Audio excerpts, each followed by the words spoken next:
The scent of caramelized onions and seared meat filled my apartment kitchen. My heart pounded as I ladled the red wine reduction over the short ribs, plating the dish that had taken me months to perfect. Tonight wasn't just a family dinner. It was my chance to prove myself. Mom's voice drifted through the door. Sophie's interview is tomorrow. I hope she gets some rest. I grit my teeth. Always Sophie. Perfect Sophie. Riley, dinner ready? Mom called. 5 more minutes, I replied, keeping my tone even. The sauce needed to simmer just right. It had to be perfect. Mason appeared beside me with a plate in hand. Need help carrying these out? I've got it, I snapped. The words came out sharper than I intended. Sorry, it's just… I know, Mason said, squeezing my shoulder. That's why I'm here. Moral support. Before I could respond, Sophie breezed into the kitchen, dressed like she'd stepped out of a catalog. She wrinkled her nose. Something smells burnt. Her gaze swept over the dishes, and I saw her judgment in every blink of her long lashes. Did you remember Dad's reflux? He can't handle spicy food. It's not spicy, Sophie. I forced a smile. I know how to cook for my own family.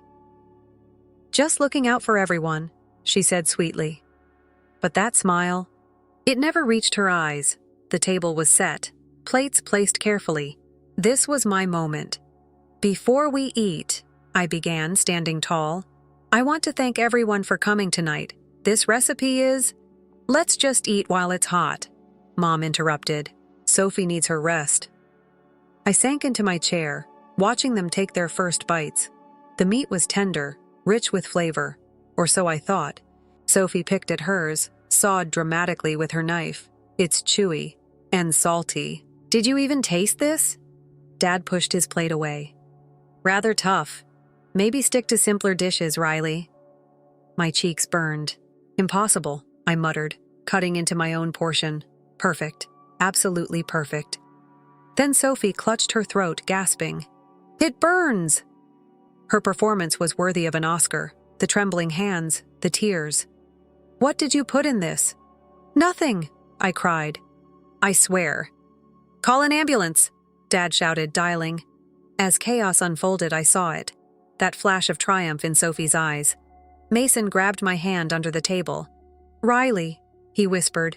We should go. No. I yanked my hand away, rage bubbling up. I want to know what she did to my food. But nobody listened. In the kitchen, I spotted it. An empty bottle of Sophie's favorite hot sauce, hidden in the trash. The kind that made grown men cry. This wasn't just about ruining my birthday dinner. It was a reminder of my place in this family. Sophie always played games. But this time, I was playing too. And I played to win. The trash can lid slammed shut, and I leaned against the counter, taking deep breaths. That empty hot sauce bottle was proof. Proof that Sophie hadn't just ruined my dinner. She'd made sure I would never forget it. Happy birthday to me. The next morning, Mason and I sat in my apartment sipping coffee. He scrolled through his phone while I stared at an email on my laptop. Executive chef offer, Maison Rouge. The kind of job I dreamed about. A lifeline after years of grinding in kitchens that barely paid the bills. You've earned this, Mason said without looking up. Na recommended you personally. I know. My phone buzzed for the 100th time. Another text from Mom. Sophie's worried about you taking on too much responsibility. Maybe think this through. I gritted my teeth and deleted it. Of course Sophie was worried. God forbid I outshine her. Mason glanced at me. Delete faster. Already done. But my chest still felt tight. Later that day, Na, my soon-to-be boss, called me into her office. She didn't waste time with small talk. The board approved your promotion unanimously, she said. But something came up. I tensed. What is it? Your sister called the restaurant.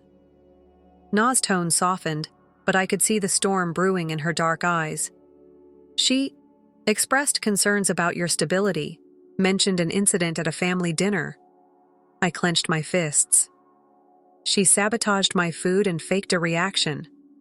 Na nodded slowly. I figured it was something like that. Look, I've dealt with people like Sophie before. They'll do anything to keep you small. Her words settled into my chest like a hot coal. Keep me small. That's exactly what Sophie wanted. Dinner service that night was flawless. Every plate I sent out was perfect.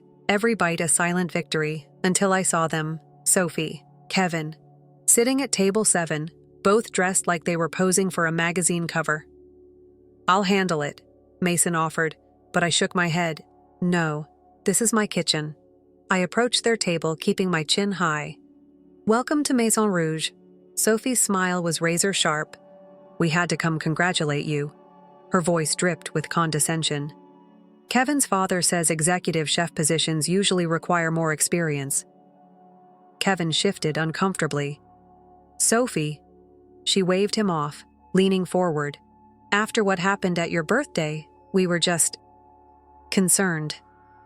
I felt the heat rise in my face, but I forced my voice to stay calm. Would you like to hear tonight's specials? Actually, Sophie said sweetly, I'd love to speak with your supervisor. There are some health concerns I'd like to discuss. My vision blurred at the edges. I gripped the table to steady myself. I am the supervisor. Oh. Sophie's eyes sparkled with faux innocence. Well, surely there's someone above you. I walked away before I said something I'd regret.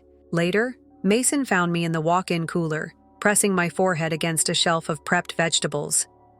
The health inspector's coming tomorrow, he said quietly. Anonymous complaint. I laughed, but it came out harsh. She works fast. Na's not worried. Our records are perfect. It's not about the inspection, I whispered, straightening up. It's about making me look incompetent, unstable. She's trying to poison everything I touch. Mason stepped closer. Then don't let her. You don't understand. She's been doing this for years. Every achievement, every moment of pride, she finds a way to taint it. So fight back. The idea settled in my chest, simmering like that perfect sauce I'd worked so hard to perfect. That would make me just like her. No. Mason's voice was firm. It would make you someone who finally stands up for themselves. My phone buzzed again. Another message from Mom. Sophie's worried about you, sweetie. Maybe we should discuss some other career options. I deleted it without reading further. Through the cooler's window, I saw Sophie holding court at her table, surrounded by her friends, probably spreading her concerns about the unstable new executive chef. You know what the difference is between Sophie and me? I said, watching her perform. Mason raised an eyebrow. What? She destroys things because it makes her feel powerful. I pushed open the cooler door, letting the warm kitchen air rush in. But I create things, beautiful things. I called out to the line, send them the tasting menu, on the house. Mason grinned. Let's show them what you can do? I met his gaze, my mind racing with possibilities. No, let's show her. Because Sophie had forgotten something crucial. In this kitchen, I was the one with the power to make or break someone's night. And I'd learned from the best how to wield that power. The next morning, I stood in the kitchen at Maison Rouge, my nerves coiled tight as I waited for the health inspector to arrive. Na had reassured me we'd pass with flying colors, but that didn't stop my hands from shaking as I adjusted the prep stations. Mason leaned against the counter, watching me. You good? I'm fine. He tilted his head, unconvinced. You haven't been fine since Sophie walked into the restaurant. I didn't argue. He was right. Before I could say more, the door swung open, and the health inspector walked in, clipboard in hand. I plastered on a professional smile and led him through the kitchen. He checked every corner, poked at the fridge temps, and scribbled notes. Everything was perfect, but as I watched him jot something down, a thought hit me like a punch to the gut. This isn't just about me anymore. Sophie is coming for my entire career. That evening, I sat at my desk, staring at my bank statement. My parents had taken out a second mortgage 3 months ago, right around the time Sophie got her new car. The pieces started clicking into place, but before I could dive deeper, Tina knocked on my office door. Chef, there's someone from the health department here, again. I stood so fast my chair scraped the floor. Are you kidding me? We just passed the inspection. Tina's expression tightened. It's another anonymous complaint. They're focusing on the prep stations this time. Before I could respond, my phone buzzed. Another notification. I pulled it out to see Sophie's latest review of Maison Rouge splashed across the city's biggest food blog. Recent leadership changes have led to concerning lapses in quality and safety, I read aloud, my voice dripping with sarcasm. Of course. Perfect timing. Na stormed in, her face dark with anger. Board meeting, now! The boardroom was colder than usual, the tension suffocating. Mr. Harrison, Kevin's father and the restaurant's majority stakeholder, sat at the head of the table. His expression was unreadable, but I knew what was coming. These allegations are troubling, he began. Miss Turner, can you explain? They're fabricated, I said, keeping my voice steady. My sister has been orchestrating this. Mr. Harrison slid a stack of papers across the table, photos of my prep stations taken during service hours. My stomach dropped. How had she gotten those? She's also provided financial records, he continued. There are discrepancies that need addressing. My heart sank as he produced the mortgage documents. She'd found those too. Of course she had. I've increased profits by 30%, I said, my voice trembling. Guest satisfaction is at an all-time high. But these reviews, another board member pointed out, tapping the stack of papers, all from highly respected food critics, suggest otherwise. Critics I'd seen at Sophie's table that night, laughing, taking notes. Mason appeared in the doorway, his face pale. Chef, there's a situation in the kitchen.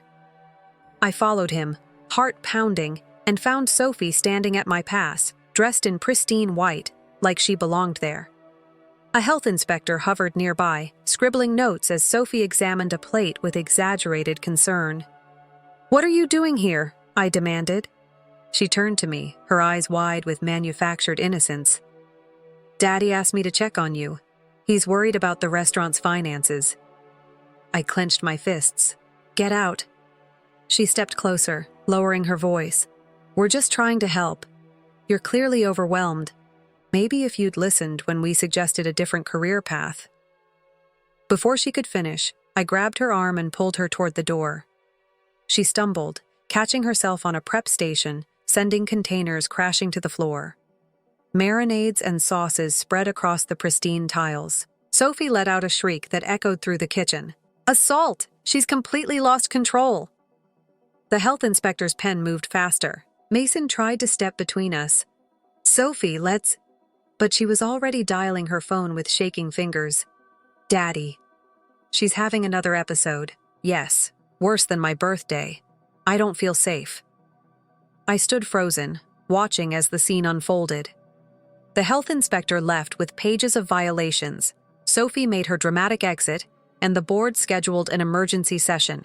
Later, I sat alone in the dark kitchen, methodically sharpening my knives. Na found me there, her voice soft. They're suspending you, pending investigation. I fought hard, but... I know. My voice sounded hollow. It wasn't random, was it? She asked, watching me test the knife's edge. This has been building for a while. I nodded. The mortgage, the missing reports, the perfectly timed inspections. She planned it all. Na pulled out a stool and sat next to me. What are you going to do? I set down the knife, its edge now razor sharp. Sophie thinks she's won because she knows how to manipulate people, but I know how to build things from nothing. Na frowned. That path leads nowhere good. No. I stood, feeling a calm settle over me. But neither does letting her win. The next few weeks passed in a blur. I lost my position at Maison Rouge, but Mason and I threw everything we had into my food truck. We worked day and night, prepping, cooking, serving. And for the first time in a long time, I felt free, until Sophie showed up. She pulled into the lot in her sleek car, parking directly in front of my truck. Stepping out, she waved a badge at me. Health inspection, she announced loudly. Anonymous tip. I crossed my arms. That's not a real badge. She smiled.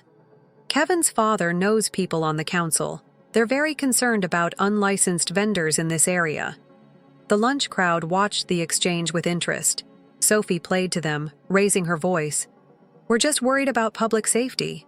After what happened at Maison Rouge. Kevin stood behind her, looking uncomfortable. Riley, your food truck permit. Mason stepped between us. We have all the required documentation. Documentation can be challenged, Sophie said sweetly, especially with prior violations on record. I spotted Na in the crowd, her expression grim. She'd warned me about this. Sophie would keep pushing until I broke. Instead, I grabbed a container and slid it across the counter to the next customer. Order up. House special, with extra herbs. Sophie's smile faltered. I leaned toward her. Perfect timing, right?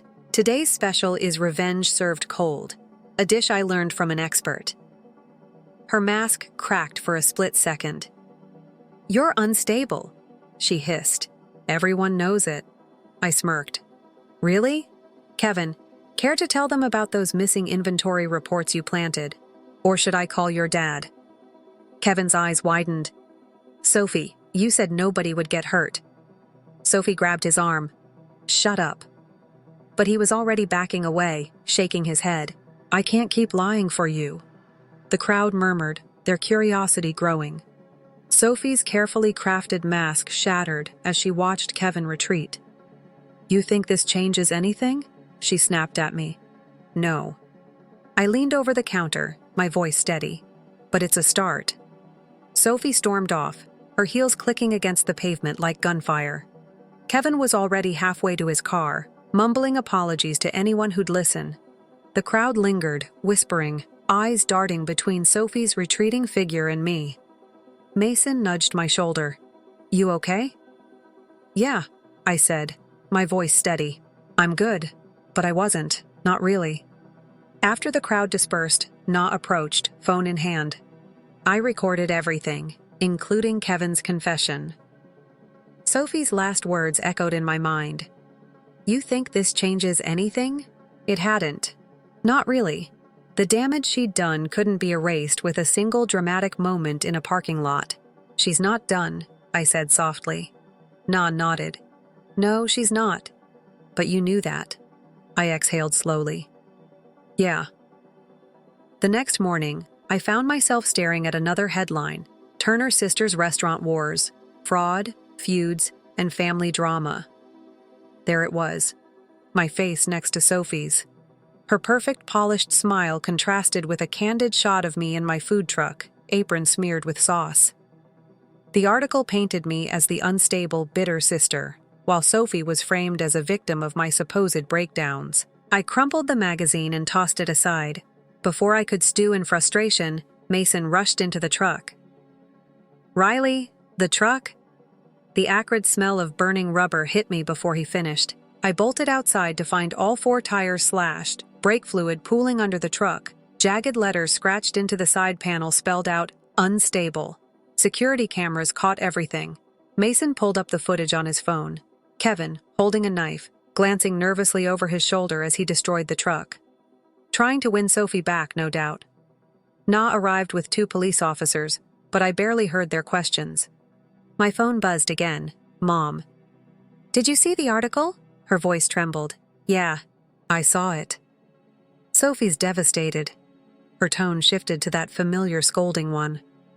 They quoted you saying terrible things about our family. I never gave them an interview. There was a pause. Then who did? I already knew the answer. Sophie, of course. Your father's law firm is losing clients, Mom continued. People are asking questions about Sophie's internship, about our finances. I cut her off. I have to go. Tina arrived with fresh supplies, but her face was grim. The restaurant supplier won't extend credit anymore. Someone called them about potential fraud. That was it. The final piece clicked into place. Sophie wasn't just attacking my business. She was burning everything around me, making sure I couldn't rebuild. We have that big catering event tomorrow, Mason reminded me. We can't do it, I said, Not with a vandalized truck. We have to, Mason insisted. Canceling now would kill us. My voice cracked. We can't. The magazine pages scattered across the ground, Sophie's face mocking me from every angle. Na picked one up, her expression serious. She's playing a dangerous game, Na said. No, I replied, something cold settling in my chest. She's playing my game now. Na frowned. What do you mean? I pulled out my phone and dialed Sophie's number. She answered on the first ring. Enjoying the press coverage? I asked, keeping my tone steady. You're bluffing, Sophie said, her confidence faltering. You have no proof. I know about the trust fund. Silence. Mom had always been careful with papers, but after a few glasses of wine, she got sloppy.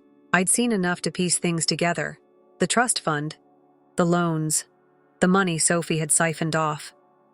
Does Kevin know where your designer wardrobe really comes from? I continued. Or that you've been stealing from your own parents? Sophie's sharp intake of breath told me everything I needed to know. Let's meet, I said. Just us. No more proxies, no more games. Why should I? Because I'm done playing defense. The phone call ended with a click. I turned to Mason, who stood watching me with concern. Riley. Whatever you're planning. Help me clean this up, I said, nodding to the truck. We've got work to do. Na stepped closer, studying me carefully. This isn't about the business anymore, is it? I picked up one of the torn magazine pages, staring at Sophie's picture, her perfectly curated image, her lies, her manipulation. She thought teaching me a lesson would break me, I said quietly, but she taught me something else instead. What's that? That some people only understand their own language. Mason shook his head. You're starting to sound like her. No, I replied, feeling calmer than I had in months. I'm starting to sound like someone who's finally stopped being afraid of her. The sun dipped low, casting long shadows across the parking lot. Tomorrow's catering event would have been my biggest yet, proof that I could build something from nothing. Instead, I had a different kind of proving to do. Nah, I said. I need your help accessing some old Maison Rouge records. Mason, call Kevin. Tell him you have information about Sophie he needs to hear. Tina, start calling our regulars. Tell them we're planning something special. What are you going to do? Na asked. I pulled out my phone, scrolling through recent photos until I found what I was looking for. Sophie's signature on Dad's mortgage papers. Perfectly forged. I'm going to give my sister exactly what she wants. Maison Rouge's empty dining room felt like a tomb. The moonlight filtered through the dusty windows, casting long shadows across tables where I'd once proudly served my dishes. I sat at our usual family table, folder in hand, waiting. The paperwork inside felt heavier than it should. Mortgage documents, trust fund transfers, financial statements, all of it carefully pieced together over the past few days. The door creaked open, and Sophie walked in, dressed in white like she was attending her own funeral. Her heels clicked across the floor as she approached me. You're late, I said. You're early.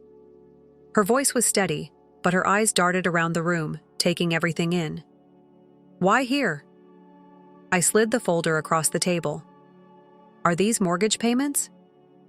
Her fingers hovered over the papers but didn't touch them. You have no proof I forged anything. I pulled out one document and tapped it.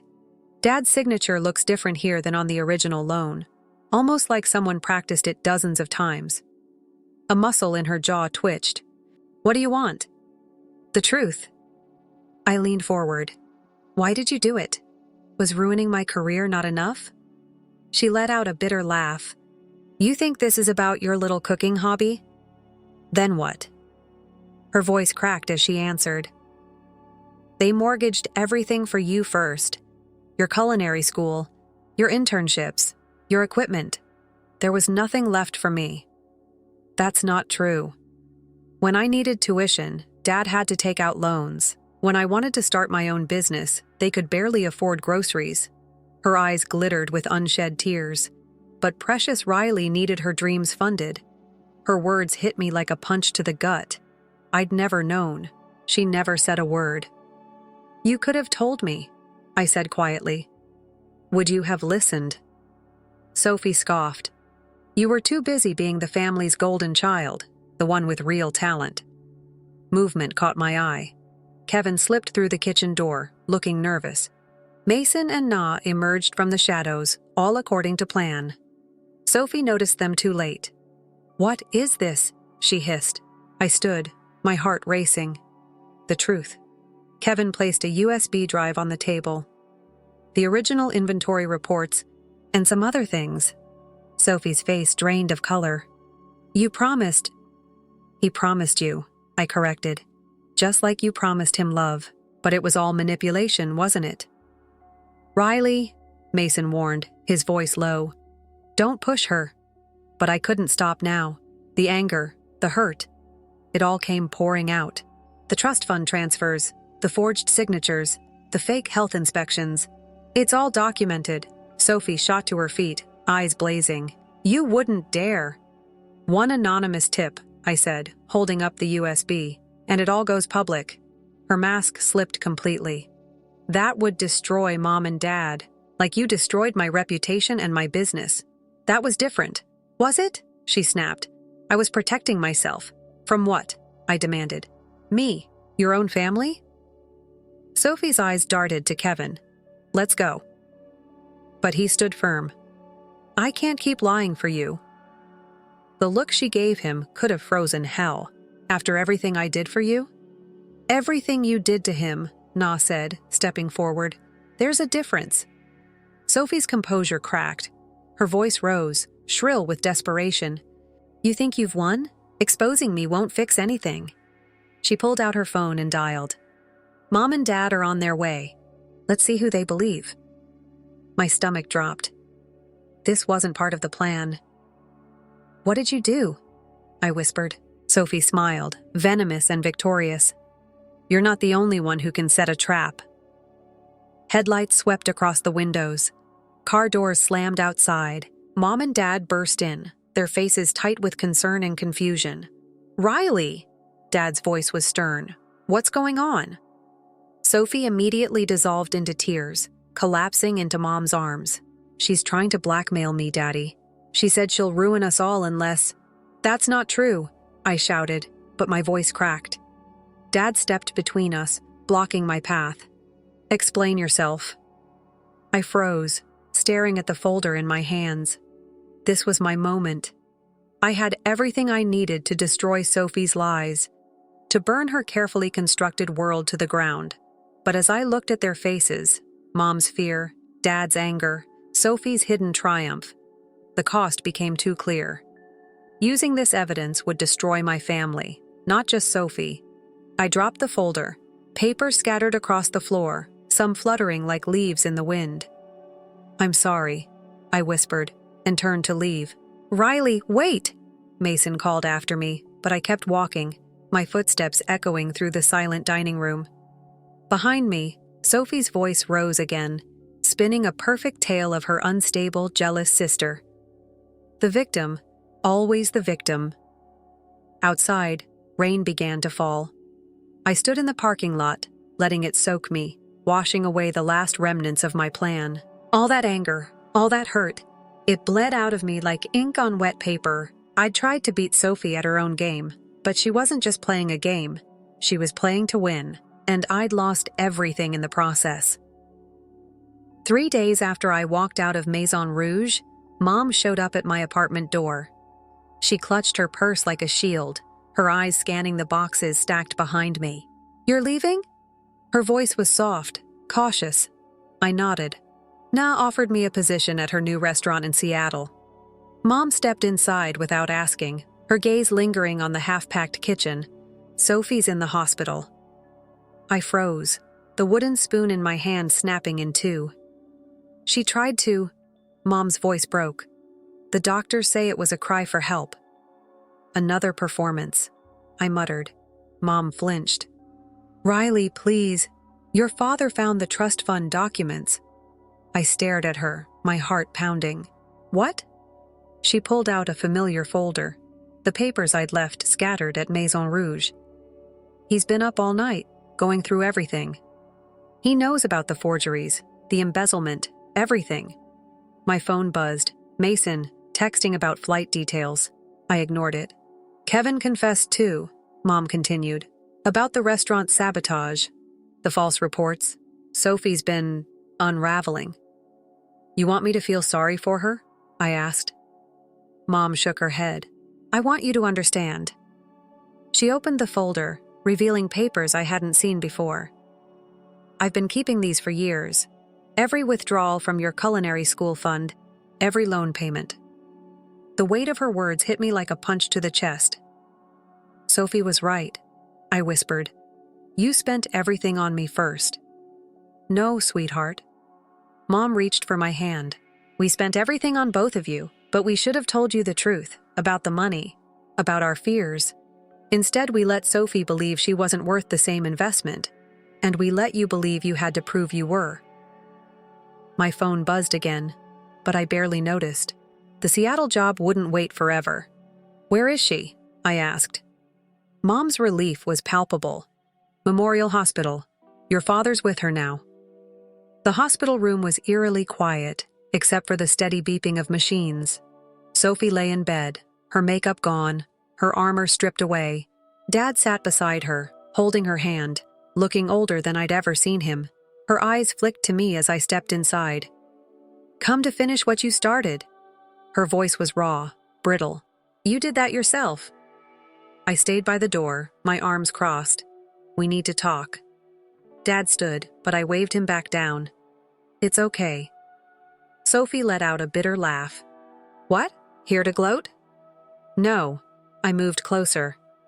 I'm here because we destroyed everything. Her eyes narrowed. Don't pretend we're the same. Aren't we? I asked. You forged signatures because you felt cheated. I built a food truck because I felt invisible. We both wanted to prove something. I never wanted to hurt anyone. Neither did I admitted. But here we are. Sophie turned away, her voice barely a whisper. Just go to Seattle. Leave us to clean up your mess. Our mess, I corrected. And I'm not going anywhere. That got her attention. What? I pulled out my phone and showed her the message I'd just sent Na. I have to pass. Family emergency. You're making a mistake, Sophie whispered. Probably. I shrugged. But I'm done running from difficult recipes. Dad cleared his throat. The restaurant board called? Kevin's confession and the evidence cleared you. I don't want my job back. I met Sophie's startled gaze. I want to start fresh, build something new. Why? She asked, genuinely confused. Because we're both better than this, I said. And someone needs to show you there's more to life than being perfect. Her hand trembled in mine as I reached for it. I don't know how. Neither do I. I smiled softly, but I know how to take raw ingredients and make them work together. Weeks later, the kitchen of our new restaurant gleamed under fresh lights.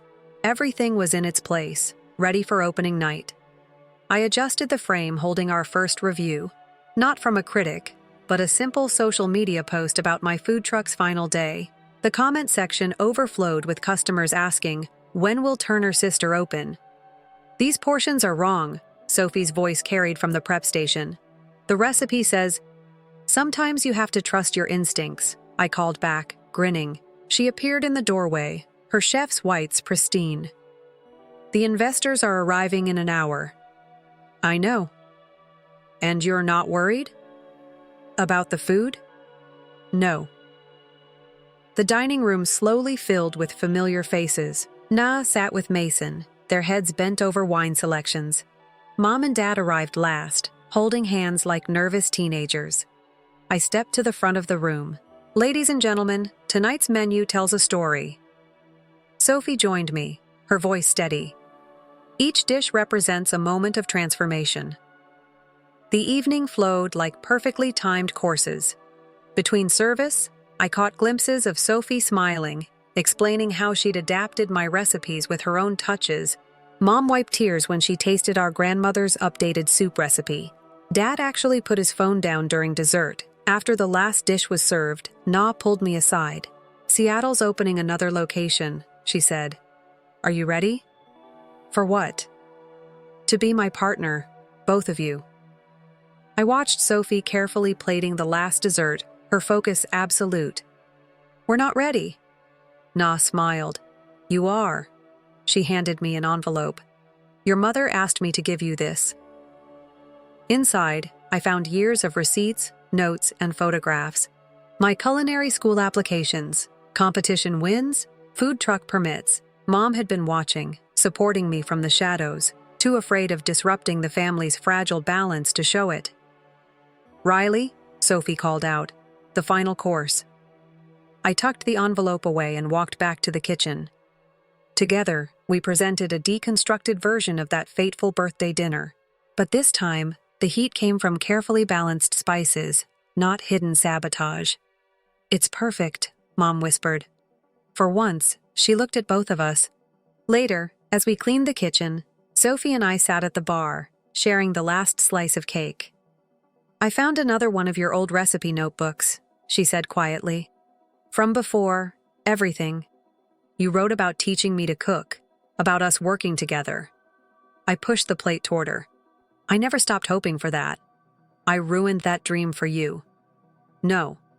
I shook my head. "You just took a different path to get there." "Why give me another chance?" she asked. "Because revenge wasn't making me a better chef or a better person." I stood, gathering our plates. "And because some ingredients need time to develop their full flavor." Sophie followed me back to the kitchen, where tomorrow's prep lists waited. "The critics will compare us," she said. "Try to pit us against each other again." "Let them." I handed her a pen. "We know the real recipe now." As we worked on the next day's menu, I thought about the long road ahead. Success wouldn't erase the past, but maybe it could help write a different future. "Riley," Sophie said hesitantly, "thank you for not giving up on me." I looked at her, really looked at her. Not as the perfect daughter or the manipulative antagonist, but as someone worth understanding. "That's what family does," I said. And for once, I meant it story too. I removed my granddaughter from that poisonous situation that day. I have to stop letting her go through it. I spent the next 8 years raising Zinnia alone. We established a life together after relocating abroad, distant from Caspian and Emboli, only the two of us. Caspian and Amberly visited Zinnia and me 10 years later, when we eventually made it back to our homeland. They were grinning as if nothing had occurred as they stood at my door. "You were missed." Trying to sound like a loving family, they claimed. "After all, we are family. Together, let's live." I wasn't duped, though, I said, looking them both in the eyes. "Family isn't made up of idiots who can love their own kids." Kindly return. I'm a 55-year-old widow named Serafina. My hubby passed away a few years ago. Since then, I've been living alone in a big, peaceful house. I thought about moving in with Caspian and Emboli when my spouse went away. However, I had a gut feeling that living apart was preferable. Although I cherished my son, we had always been at odds, and his wife didn't help matters. I was aware that if I lived with Caspian and Amberly, I would probably be enticed to assist out at their bar. Serving clients all day didn't appeal to me because I wasn't as youthful as I once was. My body simply wasn't up to the effort anymore, and I wasn't very good among others, so I decided to remain alone. I was grateful that Caspian never proposed that we live together, even after my husband had left. After years of caring for others, I was at last able to enjoy some independence. Living alone seemed like a blessing at first. I didn't have to worry about raising kids or taking care of my husband anymore. I hoped the stillness would be pleasant. However, as the days went by, I came to see how isolating life may be. Having devoted my whole life to my family, I had neither friends nor interests. I tried to kill time by watching reruns of old TV dramas during the day, since the stillness in the home was so loud. I tried a few different pastimes, but none of them lasted. I felt like my life was meaningless. Zinnia and my grandchildren were the sole sources of brightness in my life. The eldest was a lovely, intelligent girl who was constantly upbeat and energetic. Conversely, Zinnia was more reserved and shy, frequently standing in her elder sister's shadow. Alone was frequently complimented for her maturity considering her age. My heart hurt for Xenia, even though she was frequently disregarded. Each time the girls came to visit Caspian and Amberly, Alone would approach me with a smile, wearing brand new clothing and having her hair done to perfection. But Xenia wore Alone's old, tattered hand-me-downs. Her hair was constantly disheveled and untidy. Xenia was obviously handled differently, not only by her parents but also by herself. The room was illuminated by a single grin, but Xenia's eyes were always sad. Sadness clouded her face. She had been a chatty, energetic young child, but she had become quieter and more inward-looking over time. Despite my best efforts to avoid meddling too much in Caspian and Amberly's child-rearing, I couldn't help but feel protective of her. However, my worries increased each time they came to see. Xenia would sit silently, undetected, while Caspian and Amberly would lavish her with love and dote on her alone. Every time I attempted to talk to Xenia, either she would interrupt me, or Caspian and Amberly would totally ignore her and alter the topic. I made the decision to go to Caspian and Amberly's residence one day. I know the girls like the candies I provided. I'm hoping we can have a pleasant time together. I was getting close to the door. Shouting came from inside. An angry Caspian voice reverberated through the walls. Instead of remaining silent all the time, "Why don't you say something for once?" I went for the doorbell, my pulse thumping in my chest, but the door sprang open before I could ring it. I took off my shoes and went inside without thinking twice. As I continued down the corridor, the yelling intensified, and I heard Caspian's accusatory voice once more. "You are aware that she is to blame? We are embarrassed by your silence." With my pulse pounding, I ascended the stairs and discovered them in an upper room. Xenia was seated on the floor, her cheeks sore from being slapped alone, her face red with tears, and Caspian and Amberly were standing over her. She continued to raise her hand as though she had just hit her sister. I could no longer remain silent. I hurried to Xenia, who was seated on the floor, giving her a strong hug, and pushed my son and his wife out of the way. Alone stood close by, wide-eyed, while Caspian and Amberly looked at me in disbelief before hurriedly gathering themselves. "Why are you coming in like way, Mom?" "First, you need to have knocked." Caspian became agitated and snapped. "Yes, exactly. Isn't this a little impolite of you, Serafina?" With a hint of irritation in her voice, Amberly continued. I became enraged and scowled at them both. "It's impolite of you to surround a young girl in this manner and shout at her. Caspian, her father is you. Do you not feel embarrassed to treat your child in this manner and by yourself? For what reason did you initially strike your sister?" I spoke louder. Just that. After a moment of fear, she lowered her head and said, "Because the previous explanation was sufficient." Amberly glared at me as she gathered her into a tight hug. "This is not all my fault." She lost her temper, obviously to protect her elder kid, but I wasn't about to back down. I gave her a frown in return. Protecting a child who has done something bad is not a mother's role. Instead of justifying her actions, you ought to be teaching her right from wrong. After a moment of silent observation, Caspian exclaimed, "Mom, what are you thinking?" and pointed at me. "Leave that fool alone." What I was hearing was unbelievable. "The fools are Amberly and you? You should apologize to Xenia." I responded with a yell. "I'm sorry. Who will offer her an apology?" Caspian gave a smirk, obviously not paying attention to what I said. Neither he nor Amberly expressed regret. As though it were the most commonplace thing in the world, they simply kept insulting Xenia. As if she had been subjected to this treatment for too long, Xenia, now in my arms, clung feebly to my clothing, her face empty and blank.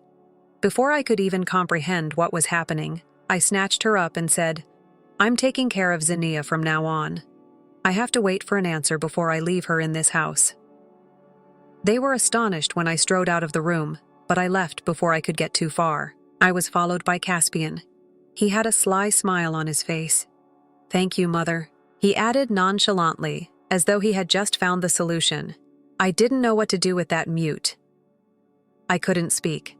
My own son was behaving like a burden to his daughter. Amberly emerged behind him with a little shabby bag, and a frayed backpack, while I stood there trying to make sense of his callous remarks. "Here's Zinnia stuff," she said, carelessly thrusting the bags into my hands. "Take care of the rest, please." Zinnia and I were both stunned as we stood there looking at my son and daughter-in-law's looks. They had icy looks on their faces, apparently happy that Zinnia was leaving their house without saying anything further. Unable to comprehend the brutality of the circumstance, I turned and left. I gazed down at Zinnia as I assisted her in removing her shoes at the door when we returned to my house. I caught her biting her lip in an attempt to contain her emotions. I gave her a strong hug and gave her a gentle rub back because seeing her shattered my heart. I said, "I'm so sorry, Zinnia. I apologize for not helping you sooner, but everything will work out in the end. Now that Grandma is here, I will be your protector." After that day, Zinnia and I moved in together. She had completely stopped talking because of the devastation caused by her parents. It was hard for her to speak even the most basic phrases, like good morning. She wasn't communicating at school, according to her instructor, and this frightened both her and her classmates. I took her for a checkup at the hospital. Zinnia was diagnosed with selective mutism by the physicians, who explained that her deep-seated dread and anxiety were caused by the immense stress she had endured at home. She just couldn't talk, not because she didn't want to. She will eventually regain her voice with time and a more supportive atmosphere, the doctor informed me. I got her a notepad and a colorful pen on the way home. "Zinnia." "I gave them to her," I answered. "You can write or draw in this notebook if you have something you want to convey, but are unable to do so. Additionally, you may try pronouncing the phrase out gradually. You don't have to accomplish it all at once. You may do it little by little, all right?" Zinnia opened the notepad right away and began writing. She flipped it around and showed me the page after a few minutes. "Grandma," she had scribbled, "thank you," and a little sketch of my face. She parted her lips as though she was attempting to speak, but nothing came out. She seemed disappointed. I gave her a gentle head pat while grinning. "Zinnia, you're doing fantastic. I'm so proud of you for taking the first step already. One step at a time. All right, you can do this." Zinnia forced a little grin. She began using the notepad to communicate at home and at school after that day. She began to talk again over the course of the following 2 years as her confidence gradually increased. Granny, can you guess what transpired today at school?" When she returned home, full of life and happiness, she would say this with excitement. I felt relieved and proud of her as she recovered and flourished. I once went to her school for a parent-teacher conference. A nice and welcoming teacher smiled at us as soon as we entered the classroom. "Hi there, Serafina," she greeted us as we sat down and said, "Hello, Zinnia." The instructor produced Zinnia's report card. She showed us the chart that showed the academic achievement of seniors and indicated that her grades had consistently risen from the previous year. It was evident from the pattern that she had been doing exceptionally well since moving in with me. I patted Zinnia's head and grinned happily. I mentioned that she had been studying very hard. She spends all of her time at home reading books and working through challenging issues. Zinnia has become passionate about studying ever since she was able to speak again. She would bring home the results of every test she aced with a huge smile, and I would display her flawless papers on the wall. The biggest satisfaction of all was seeing her develop and thrive. I believe that Zinnia would benefit from taking an IQ test at the hospital. One day during a school meeting, the teacher made a suggestion. Startled, I requested for additional information. A test of intelligence. For what purpose? Zinnia may be what they termed gifted, the instructor suggested. A word used to describe youngsters with exceptional intelligence. She said Zinnia appeared to be quite intelligent, much smarter than most adults. I found the concept intriguing. If Zinnia was bright, it might explain why she seemed to find academics too simple. Without hesitation, the teacher believed that an IQ test may help us determine how to create the ideal learning environment to foster her skills. To get the test done, I brought Zinnia to the hospital. In the end, the instructor was correct. Zinnia's IQ was far higher than average, and she was talented. When I discovered that my granddaughter had such a remarkable talent, I was astounded. I sat her down later that day and said, "How do you find school?" Do you find studying enjoyable? Zinnia shook her head, seeming bored. To be honest, I find it dull and overly simple. When I attempt to explain to the teacher that I want to learn something more difficult, they simply don't get it. I paused at what she said. I started to question whether there was a way to push her intellectual limits beyond what her present school could provide. Her educational requirements appeared to be much above elementary school, maybe even at the middle or high school level. However, could Zinnia, a young child who had not even completed elementary school, manage such sophisticated coursework? I spoke with the instructor once again, and she informed me of a system in the United States that allowed children to skip grades according to their academic standing. According to the teacher, Zinnia could be able to study at a level more suited to her exceptional abilities if we relocated to America. Though I hadn't spoken to him since my husband's death, this made me think of my late husband's brother, who had been residing and working in the United States. When I explained the problem, I made the decision to ask for guidance. He said he would assist us in adjusting to life in America, and instantly provided his assistance. Are you relieved? I proposed to Zinnia the possibility of studying overseas. After silently listening, she grinned. I'd like to depart, she said. Only if it's with you, though. I want to finish primary school with my pals before Grandma does. I agreed, touched by her consideration. Naturally, until you graduate, we'll wait, and I'll focus on getting better at English in the meanwhile, I informed her. Zinnia grinned broadly in relief. The months that followed were filled with joyful recollections. Zinnia enjoyed her last year of elementary school and made the most of it by making lifelong friends. We gave her friends our contact information so they could stay in touch once she eventually graduated. Even after we relocated abroad, I made the decision to keep Caspian and Amberly in the dark about our plans. If they discovered that Zinnia was gifted, I was afraid they would want to take her back in order to take advantage of her skills for their own benefit. Zinnia easily adapted to life in America. She enthusiastically pushed herself into her studies and skipped grades. I did all in my power to help her, and witnessing her enthusiasm for learning once more gave me confidence that we had made the correct choice. As time passed, Zinnia's abilities really started to show. In addition to her academic success, she finally enrolled at Harvard University to study business. I had no idea that she had launched her own business.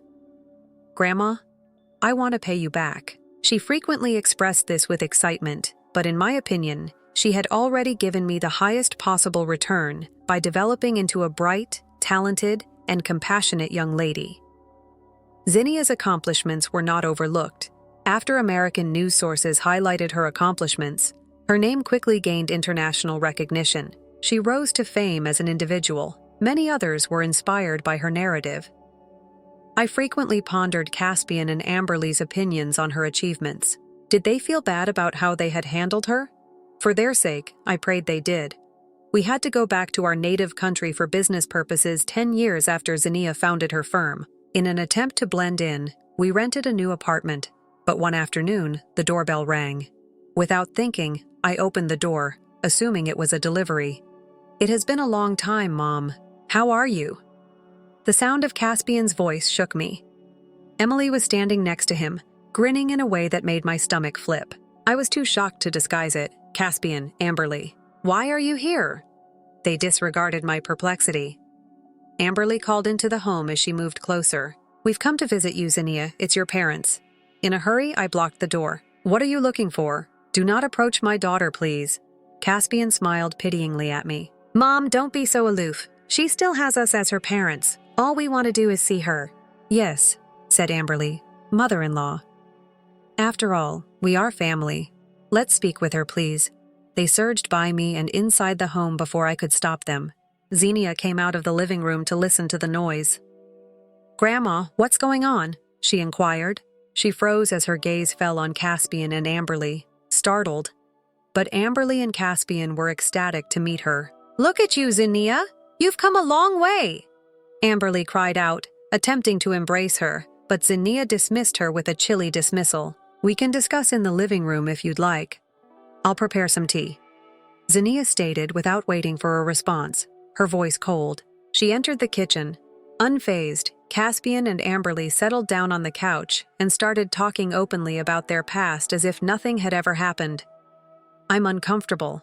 When I looked at Zinnia, she gave me a wink, indicating that everything was under control. The topic of conversation swiftly shifted to the true purpose of their visit as I took a seat across from them. Due to inadequate management and isolation, the bar they had been operating had failed. All communication with them was severed when their oldest daughter vanished, now unemployed and having financial difficulties. Amberly and Caspian were desperate. "Would you think about helping us, Zinnia?" Caspian inquired. He spoke in a desperate tone. "We reared you for 6 years, even though you departed when you were little. You owe us." "Yes, exactly," Amberly said in a beseeching tone. "Your family still includes us. Time is gone. Let's make it up. Together, let's live and make new memories." What I was hearing was unbelievable. How were they able to? They hurried back to Zinnia after everything they had done, hoping that she would assist them now that she had achieved success. Before I had a chance to speak, Zinnia's words broke the tenseness. With a cool, collected smile, she stated, "Idiots aren't my family. Grandma is the only family I have. Please go now." Amberly and Caspian gazed at her with shock. However, Zinnia remained steadfast, approaching the door with composure, and opened it. "Farewell." Caspian and Amberly had vanished, slinking away in defeat, with a last click of the door latch. Still in amazement, I watched them go, but Zinnia only grinned when I turned to face her. "Grandma," she said, "let's move, shall we?" She said that she had been covertly preparing to construct a home for the two of us that would be accessible to ensure my comfort as I grew older. I was unable to contain my appreciation. With tears in my eyes, I said, "Thank you, Zinnia." She simply flushed and laughed in embarrassment. We moved into our new house a few months later. Even the notepad and pen we had purchased when she first moved in with me were framed and on display, and the walls were covered with memories we had made together over the years. I always had a great sense of love and pride when I looked at them. I made the decision to prepare zinnias today. Favorite recipe? I smiled and went into the kitchen. My heart is full. Story 4. My narrative starts when my mom married my dad, who at the time was not only my father, but also Kayla's father. My name is Madison. Going through a divorce when Kayla was just 2 years old. In retrospect, I must say that our family's circumstances were really unusual. My mother got along well with Kayla's mother, which is quite different from the classic wicked stepmother scenario you see in movies. They would arrange desserts, talk on the phone, and even have coffee together. At the beginning, everything was great, and Kayla would occasionally visit on weekends and holidays. Despite being stepsisters, we bonded right away since we were similar in age. We would play together for hours on end, swapping secrets and engaging in all the activities that sisters do. We used to construct blanket forts in the living room and watch films late into the night while trying not to laugh so our parents wouldn't hear. However, as we grew older, things began to shift. We gradually started to drift apart as a result of the new friends and varied interests that high school provided. I noted that Kayla had found her own crowd and was getting, well, less organized. To say that would be an understatement. "Would you kindly retrieve your belongings from the lavatory, Kayla?" I would inquire, attempting to sound less irritated. "I'll do it later, I promise." She would respond without even raising her head from her phone, but thereafter never appeared. Eventually, my mother would tell me to tidy up after herself. "Madison, just take care of it, honey. After all," Mom would remark, "she's our guest." Every time it happened, a small seed of hatred grew. I would grit my teeth and do it. I didn't say anything, though. I mean, what else could I do? I was the one in charge even back then, the one who recognized how crucial it was to keep our mixed family together. I plunged myself into college life after high school. I started saving every cent I could from my part-time jobs, worked hard, and studied even harder. The parents of my grandparents' mom were always encouraging and expressed their pride in my independence. I got a decent job with regular hours and perks once I graduated. The salary was sufficient for me to begin searching for a place of my own, initially renting. I save away a portion of my pay each month, and I've been seeing my savings increase steadily. In their own way, My parents also provided support. They would bring home-cooked dinners and other household supplies they felt I would need when they dropped by my rented flat. However, my grandparents were the ones who made my goal of owning a home a reality. I eventually purchased my own home thanks to my money, their kind donation, and my parents' assistance with furnishings and remodeling expenses. I felt like I had finally made it as I stood in the center of my living room on the first night in my new apartment, taking in the scent of freshly painted walls. Everything was just the way I wanted it to be, including the pricey bottle of wine I had been putting up for a special occasion and the antique dining set my great-grandmother had bequeathed me. I moved in 6 months ago. Mom called. "I need your help, honey," she stated on the phone. When she wants something large, she speaks in that gentle, cautious tone. It has to do with Kayla. My stomach constricted. How about her? Here in the metropolis, she has secured employment. Isn't it fantastic? She needs a place to stay while she gets settled, Mom said, pausing for impact. Only for a few months. I tightened my hold on my phone. She's not yet able to pay the rent, Mom. Do you also have that extra room? Mom went on. For us all, it would mean a great deal. You are aware of how difficult it is to get started. I closed my eyes and thought of all the times when we were kids and Kayla had left our house looking like it had been hit by a storm. Perhaps, though, she had matured. Perhaps she had changed. You do realize it was just for 2 months? All right. I heard myself say. For 2 months only, though. Oh, dear. Thank you. Mom said, "You're such a good sister." Tomorrow, Kayla will be present. Kayla arrived with 4 enormous luggage and got to work unpacking right away. In other words, she began tossing her clothing all over the place. My immaculate living room appeared to have detonated like a clothes bomb in less than 1 hour. I found half-eaten takeaway containers strewn on the kitchen counter and unwashed dishes heaped in the sink when I got home from work that evening. Kayla was watching TV while splayed out on my couch. "Would you mind doing the dishwashing?" Trying to speak with a level voice, I asked.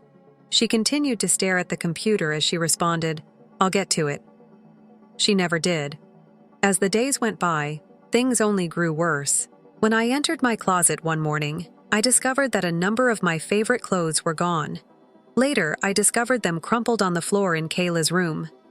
Kayla, what the devil? I went up to her. "Why aren't you asking before stealing my clothes?" She gave an eye roll.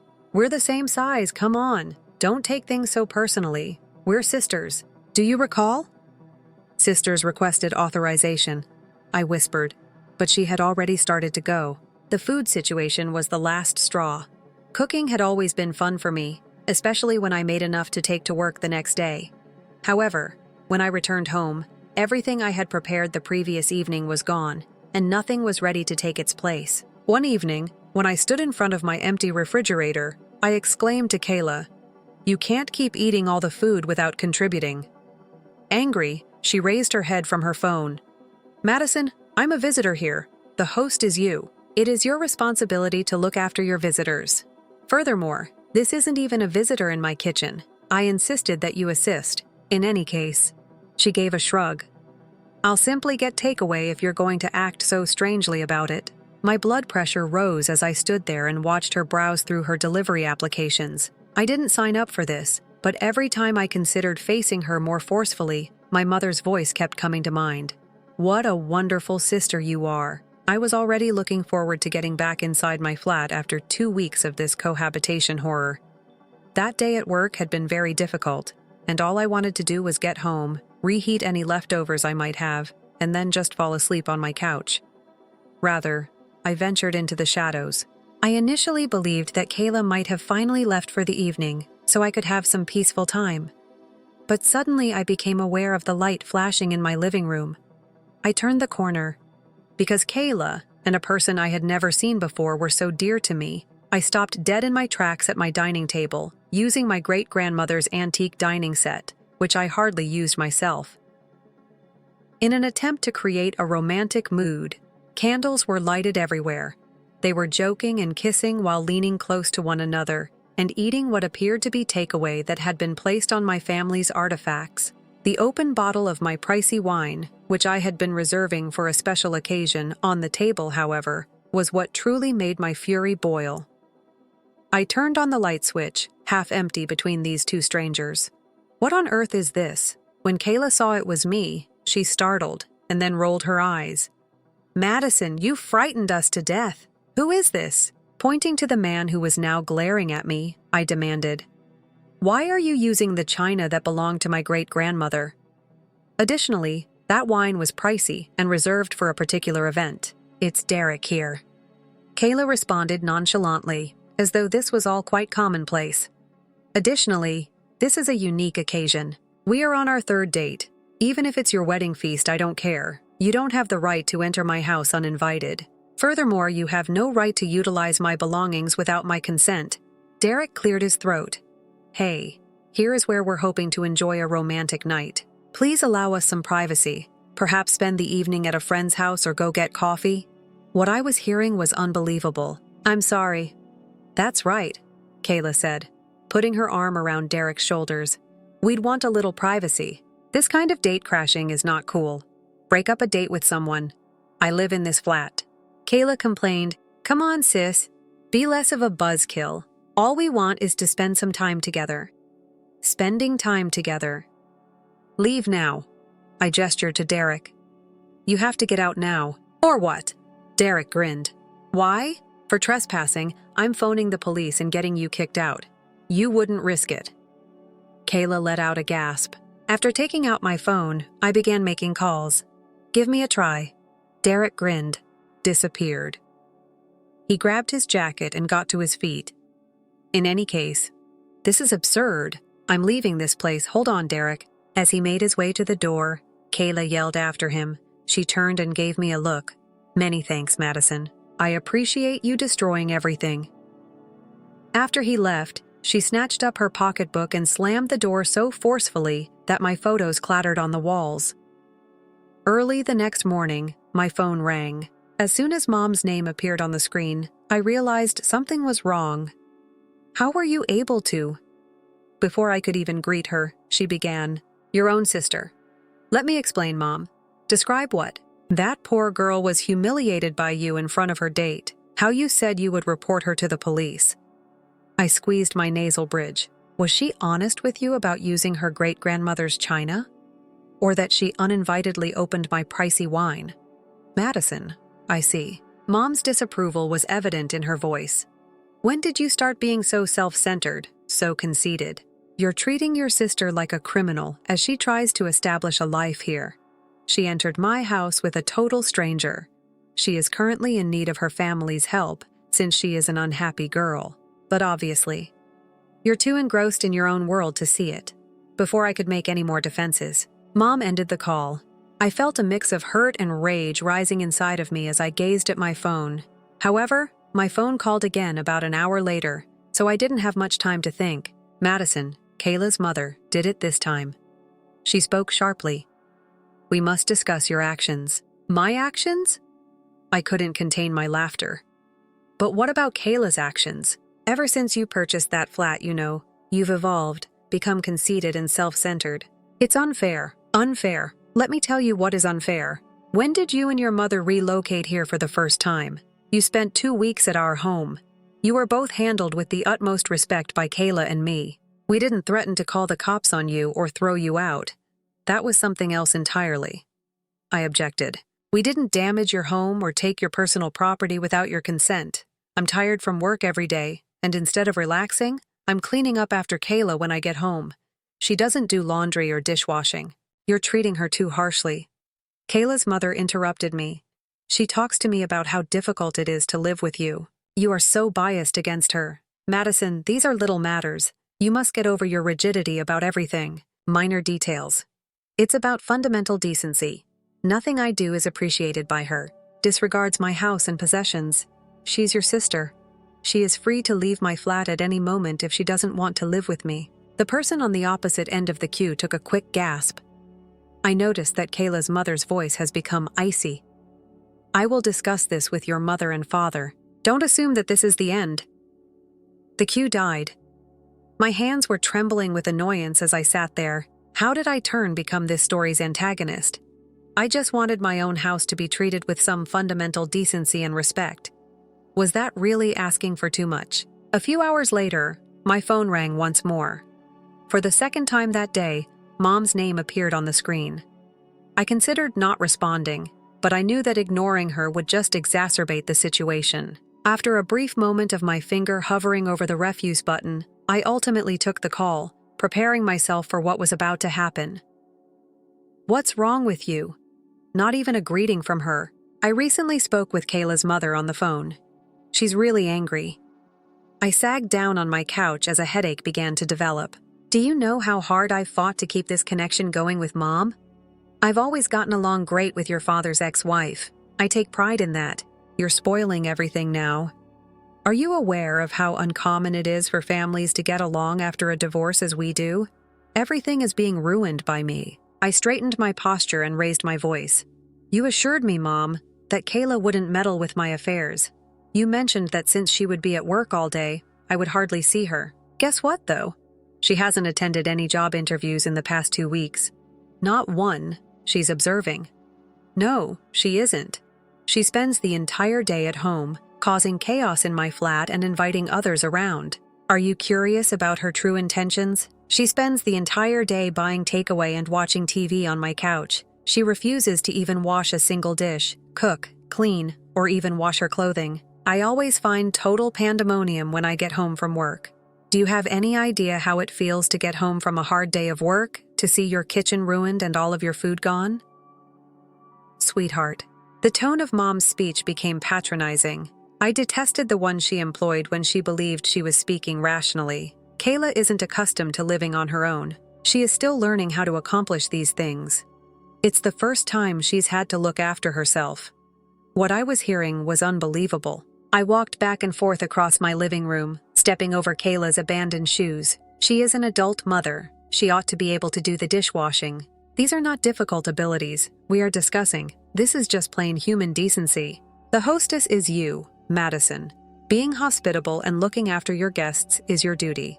This mindset of yours, you weren't raised this way by me. I brought you up to be nice and giving, especially to your family. As my mother proceeded to lecture me about hospitality and family responsibilities, I could feel the frustration rising in my chest. Every word served as a reminder of the ongoing disrespect I had been experiencing at home. I saw the wine marks on my carpet, Kayla's romantic supper leftovers, and something inside of me finally gave down. Mom, you know what? My voice increasing with each syllable, I cut her off in the middle of her sentence. This is all I have to say about it. I'm done being the one who is in charge and understanding, the one who must make room for everything. I'm simply fed up with it. I inhaled deeply. My next statement came out of a fit of rage. Kayla's pig-like behavior in my home is becoming old to me. I heard a little gasp behind me as soon as I finished speaking. I slowly turned around, feeling sick to my stomach. Kayla was standing in the entrance. Her eyes were big and her face was pallid. She must have heard everything and returned to fetch something. My rage vanished from her face as soon as a horrible sense of guilt took its place. Kayla. She was already turning away as I began. Madison, what's going on? Even so, I could hardly hear my mother's voice on the phone. I stood still as Kayla went directly to her room. I could hear her moving about and opening doors, but in a matter of minutes, it seemed like hours. She came out with her bags. It was the identical one she had brought 2 weeks prior. She didn't say anything, or even glance at me as she passed. The only noise was the faint click of the front door closing behind her, followed by the rolling of her luggage and the wheels on my wooden flooring. My mother's voice was a faint whisper as I stood there in the unexpected quiet, my phone still in my grasp. Without saying goodbye, I hung up. The days that followed were strangely silent. My mother didn't call. Kayla's mom didn't send any nasty texts. Nothing.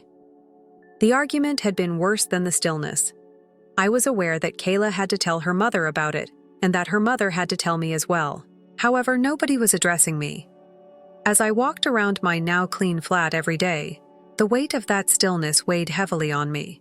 This continued for a week, until one evening I heard a tap on my door. My parents were right there when I opened it. I recognized the expression on Mom's face from my early years, the one that indicated I was in big danger.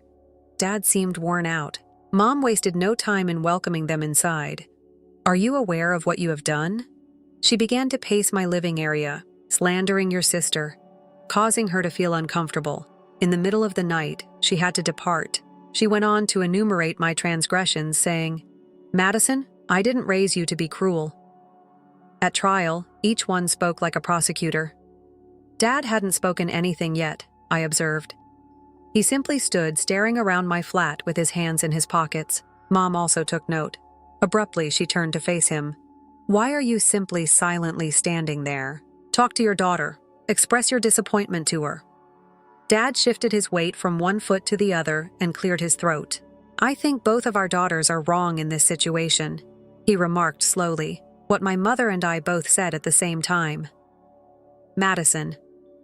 His voice was stern but soft as he turned to face me. "It was wrong to call your sister a pig. It was painful, and that's why she went. You must express regret for that." I gave a nod. He kept raising a hand as Mom began to talk, feeling the embarrassment all over again. "Otherwise, I agree with Madison on this. Kayla has to learn how to act like an adult and be self-sufficient. Perhaps it will give her the motivation she needs to begin taking charge of her own life. Allowing our kids to suffer the repercussions of their behavior is sometimes the most compassionate thing we can do for them." The face of my mother flushed. "You want to be a parent now?" "When I was assisting Kayla in finding employment, where were you? When her mother and I were working together, what makes me responsible for your oldest daughter more than you are? It's unfair." Dad got things started. Mom interrupted him, though. "What's unfair, you ask? You've been silent for years while I've been trying to keep this family together. Congratulations, then. You may now take care of your girls on your own." Then, her rage finding a new target, she turned back to face me. "How about you? You believe that you may simply evict your sister whenever you want? I own this property." Despite my heart pounding, I spoke steadily. "I may use it whatever I like." There was no humor in Mom's laughter. "Your land. You believe you worked alone on this? Our money was used to purchase nearly everything in this flat."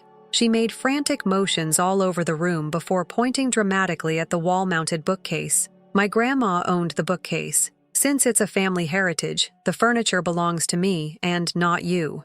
My mother pointed to a bookshelf, and I stood there for a while, staring at it. Then silently I approached it and began removing the books from the shelf. "What are you doing?" Mom insisted. "Packing up your furniture," I said, continuing to clear the shelves with trembling hands. I took some moving boxes I had saved from my previous move out of my storage closet. Dad murmured softly, "Mason, stop this." But I chose to ignore him. I responded, "Don't worry, Mom," as I began to dismantle the bookshelf. "Tomorrow, a courier will bring this to your home. It should be yours as it is your furniture." Mom reached for her handbag. "This is too much for me to handle at this time. I didn't raise this girl." She slammed the door behind her as she ran out. Dad lingered there uncomfortably. "Dad?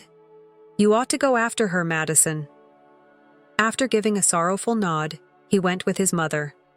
In the corridor, I heard him hail a cab. As promised, the next day I had the bookshelf delivered to my mother's home. Then our household was once more enveloped in quiet. Mel makes a call. No family dinners, no messages, nothing but quiet. This is how a month went by. Trying not to worry about how everything had gone wrong, I poured myself into my job.